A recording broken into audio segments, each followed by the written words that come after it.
His name was Leo, and he was going to build her a house.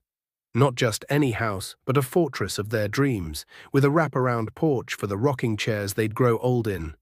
He took the promotion, the one with the brutal hours, because the architect's plans didn't pay for themselves. He'd come home long after dark, his knuckles raw from a day on site, to find Sarah had fallen asleep on the couch, a single lamp fighting the gloom. He'd see the dinner for two, now just one, sitting cold on the stove, and his heart would clench with a mixture of guilt and fierce determination. This is for us, he'd think, kissing her forehead as she stirred. This temporary distance is for our forever. He didn't notice that she stopped setting a place for him. He was too busy studying blueprints to see that the light in her eyes when he talked about their future had dimmed, replaced by a polite, distant smile. The day he finally poured the foundation for the porch, she sat him down at their small kitchen table. The one she'd found at a flea market, the one he'd promised they'd replace. "Leo," she said, her voice terrifyingly calm, "you're building a beautiful house, but you forgot to build a home with me inside it." He lost her not in a fight, not in a storm of tears, but in the quiet, dusty process of constructing a tomorrow, while their every today crumbled into silence. And so, for the man who sees the blueprint of his future warping, who feels the first cold ache in the joints of the life he's building, here is the only advice that matters.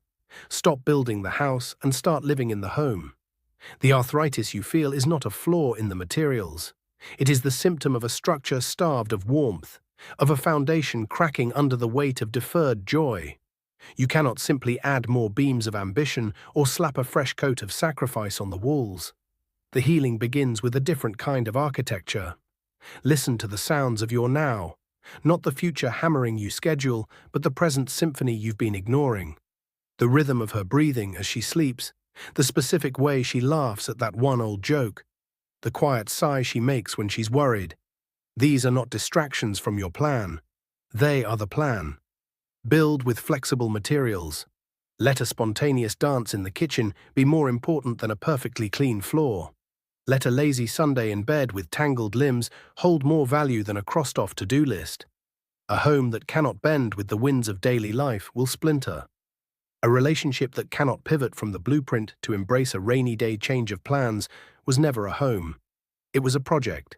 Tend to the hearth, not just the roof. The most important room is not the one you're adding for tomorrow. It's the one you're both in today. Stoke the fire of simple connection.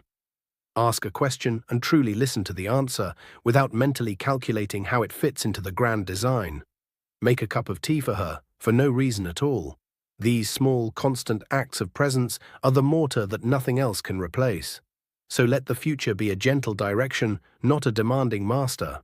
Let your shared life be a garden you tend together, daily, rather than a monument you are constructing alone.